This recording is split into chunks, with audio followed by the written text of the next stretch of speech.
Welcome back, everyone, to the Westlake Hornets Teambuilder Dynasty here on NCAA Football 14. As today, Week 2 college football action kicks off here in Augusta, Georgia, as the number 4 ranked Westlake Hornets set to take on the number 12 ranked Georgia Bulldogs.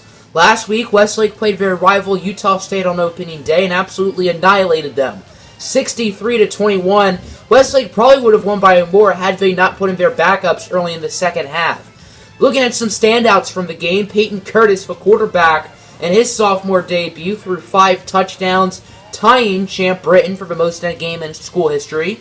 Cole Spencer, who played left end, he was recruited to Westlake as a linebacker, never played defensive end in an organized football game in his life, and he got 5 sacks in the first half and ended up winning NCAA Defensive Player of the Week. And then not to mention Dante Savage, number 9 right there, as Dante Savage only had 11 touches last week, but was so good that he is now in the Heisman race. Yeah, he was great in those 11 touches, but I think they're freaking out just a little bit. Welcome to Sanford Stadium here in Augusta, Georgia. The number 4 ranked Westlake Hornets take on the number 12 ranked Georgia Bulldogs. I'm not actually sure if they're from Augusta, I'm just guessing. So without further ado, let's get right into it. Tails never fails. I see Everett Lemieux up there along with Ogobo Anecho, or Leon Moore, not Anecho. Leon Moore and Everett Lemieux, I guess, are the team captains of a coin toss this year. This Westlake defensive unit has 6 new starters, 4 new starters on the defensive line, and they certainly showed growing pains last week, allowing 3 touchdowns to the Aggies, but they showed plenty of flashes. So on first down, here's Greg Garcia. Under pressure, he's going to be flattened by the redshirt freshman Derek Berry, whose name I did not bring up once last week. He annihilates him. Cole Spencer also in on the contact. Last year, Westlake's defensive linemen had 4 upperclassmen. This year, they have 4 lowerclassmen, including 3 freshmen. 1 true freshman, and Marcus Shelton is on third down. Speaking of Shelton, he is sending some pressure. Almost sacked him. However, we have a fumble on the play. I think that's Jeremy Harrington with the force, and Leon Moore is the one who picks it up, and Westlake will get the football. Take another look. That might actually be Owen Hitstick Jackson. I think Jackson and Harrington were both there. I think it looked like Harrington was the one who popped the ball out, but we're going to have to double check. So it is Jeremy Harrington who forces the fumble. It definitely looked like he was the one who did get the ball out. So on first down, handoff for the Heisman nominee now, Dante Savage. Breaking a tackle. Here goes Savage. Breaking another one. Somehow gaining 6 after what should have been a loss of about 5. That, my friends, is why Dante Savage is going to be a special player for a long time. 2nd and 4. Here's Peyton Curtis under pressure. No time to throw it. And he would be sacked. As here's a look at his stats from last week. Absolutely flawless. 12 for 16, 255 yards, and 5 touchdowns, as it's Marcus Johnson, the one credited with the sack. Westlake's starting offensive player scored a touchdown in every single drive last week against Utah State. That is quite impressive. Obviously, Georgia has a better defense, but that's still scary, as Peyton Curtis is going to be intercepted by Jones. Everett Lemieux, the intended target. That's Curtis's first interception of the season. Jones still on his feet, and it's going to be Peyton Curtis with the tackle. Big play right there for the Georgia Bulldogs, and they will get the football back as both offenses trade turnovers to start off the football game. It is 3rd down and 7 here for the Georgia Bulldogs. They are 0 for 1 so far today on converting 3rd downs, as Greg Garcia scrambling. Garcia, he is going to be popped by Owen Hitstick Jackson. He's the one with the sack, and the Bulldogs will have to punt it away. Westlake's offense couldn't do anything, as we are now in the second quarter. Neither team has scored yet, but Georgia is getting pretty close to the red zone. But on 2nd down, Caleb Stokes stuffed up like Thanksgiving turkey. The seniors, Ogobo Anecho and Jeremy Harrington, both there to make the play. It looks like Harrington was the one who brought him down. Yeah, definitely Harrington. Georgia is in the red zone. They have it at the 20, 2nd down and 11. Ron Payne in the backfield as Greg Garcia looking to throw it. Short pass for Payne. Payne gets by Adam Alexander. Payne, first down, still on his feet, somehow gaining 17. Excellent play by Ron Payne, breaking multiple tackles on the screen pass. This is the 10th play on the drive. Georgia's getting awfully close to the end zone. It is now 1st and goal from the 3. Greg Garcia looking to throw it. Garcia scrambling, gets by Spencer. Sean Briggs cannot make the tackle, and Greg Garcia will score the first touchdown for either team today, a 3-yard run, and it's the Georgia Bulldogs who strike first. This Westlake offense is easily one of the best in college football, and they definitely showed it last week, but so far they're struggling today as Dante Savage, he loses 3 yards. The Bulldogs read the play like a book. That's Courtney Fisher with the tackle, and Savage has just 10 yards on the day. Dante Savage last week had over 200 all-purpose yards. Let's see if he can pick it up as on first down, Curtis and Patrick Daly in the backfield. Peyton Curtis looking to throw it. Risky pass. He has Noah Newton for a gain of 26. Newton had some solid plays last week in his collegiate debut as a redshirt freshman coming from Edmonton, Canada, as he gets 26 yards. Westlake now has it at the 40. It's first down. Curtis fakes the handoff for Savage. Peyton Curtis. He's going to look deep for Nigel Wiggins, and it's picked off by McLean as Nigel Wiggins immediately brings him down, but that's Curtis's second interception of the half, and he needs to make better decisions throwing the football. Nigel Wiggins probably could have gone in front of him, so he didn't make the best play there either. Georgia's clicking on all cylinders right now as it is 2nd and 4. Here's Greg Garcia under pressure. Over to Ron Payne on the screen. He breaks the tackle from Jackson, trucks Leon Moore, and eventually brought down after a gain of 21 as the Bulldogs continuing to move it down the field.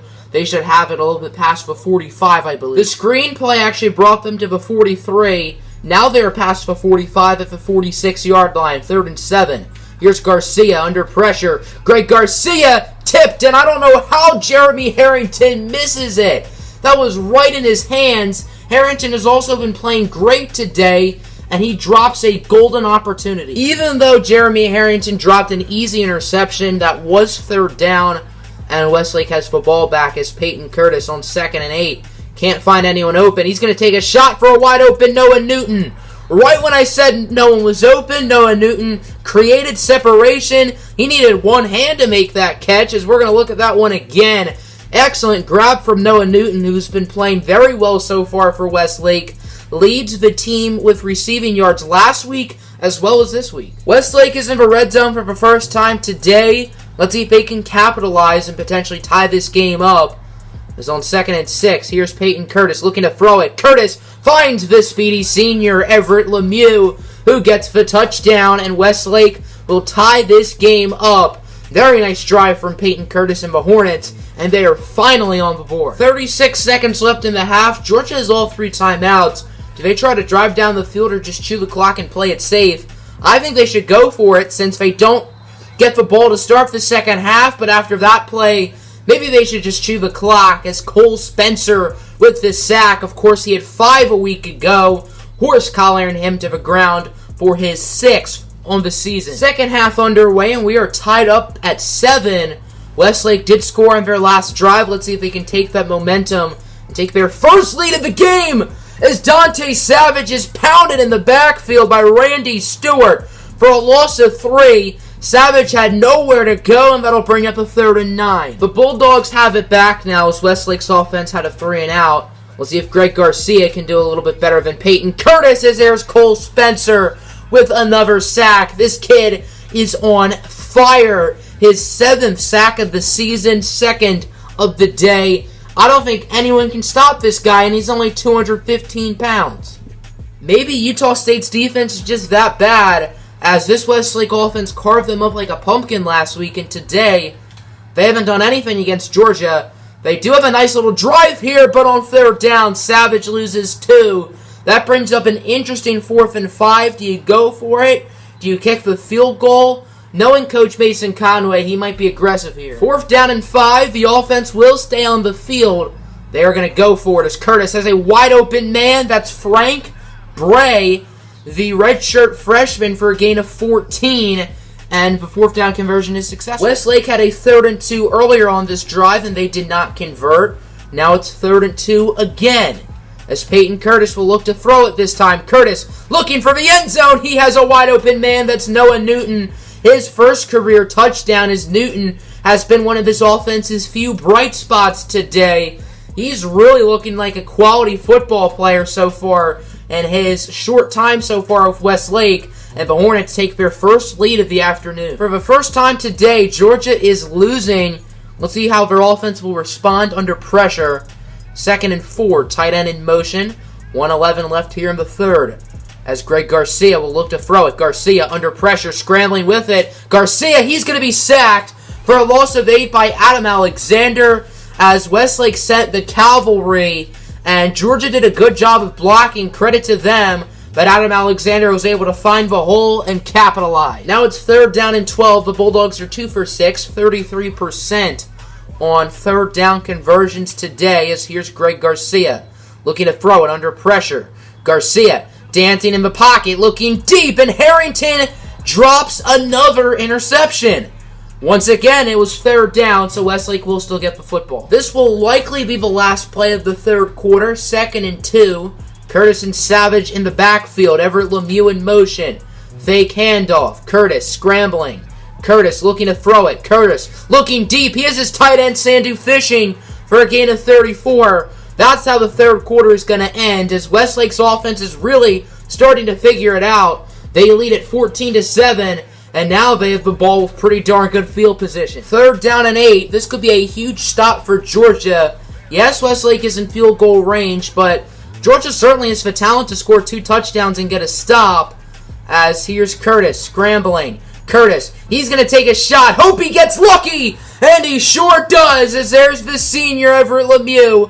His 2nd touchdown grab of the afternoon, as he caught that ball right over the defender's head. That is a ballsy pass from Peyton Curtis, and he made it, and it sure paid off. His 3rd passing touchdown of the afternoon. The number 24 Army West Point Black Knights lose to the Oklahoma Sooners 24-22. Sooners start the year off 1-0, while Army starts off 0-1. Of course, Westlake did beat Army in the Orange Bowl last year, and then Alabama narrowly defeats Georgia Tech 31-24. 2 touchdowns from Bruce Bryant and John Davis, respectively. Sean Collier also with a score, and the Crimson Tide will start off 1-0. And just like that, the Bulldogs are now down by 14. Their offense needs to pick it up, or else they could definitely lose this game quickly, and that certainly won't help, as Owen hits thick. Jackson flatters Ron Payne to the ground. Jackson, who really struggled last week, has had a career day this week. 3 tackles for loss and a sack for the redshirt junior. It wouldn't necessarily take a miracle for Georgia to win, but it would take a lot, as the Hornets are in a very powerful position right now. 3rd and 6, Rob Wilson in motion. He will just throw it away. I don't know why Garcia just threw it away so quickly. Like, if you're under a ton of pressure, that makes sense, but you got to try to make a play. Now it's 4th down, as Garcia almost intercepted by Sean Briggs. This Westlake team never gets interceptions at the beginning of seasons, and they always get them all at the end, and this year has been no different, as Westlake has been dropping interceptions left and right.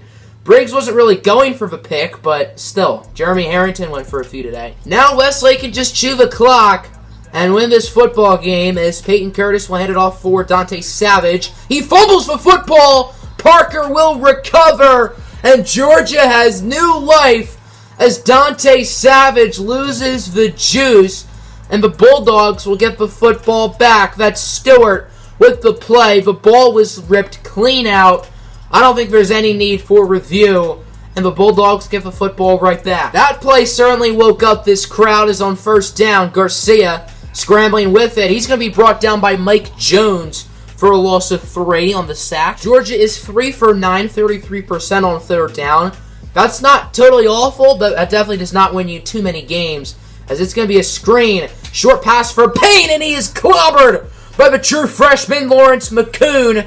Georgia's going to have to go for it again. What a pounding from Lawrence McCoon, the brother of Phoenix Sun legend Casey McCoon, as Georgia's obviously going to go for it. Garcia under pressure, fumble. That's Ray Johnson who forces it. He had a forced fumble last week, and Agobo and Nacho will recover it. The turnover doesn't mean much. It'll just give Westlake an extra 5 or 10 yards. But still, that'll pretty much end this game, as Georgia, despite a new opportunity, was unable to capitalize. That is how this game ends. 21-7 is your final score. Westlake will improve to 2-0. It was definitely an ugly game at times for the Hornets, but they were able to get the win. Their defense was very impressive, only allowing 7 points to a very talented Georgia offense after allowing 21 last week against Utah State. Next week, the Hornets will go at Texas to take on the number 1 ranked defending champion, Texas Longhorns.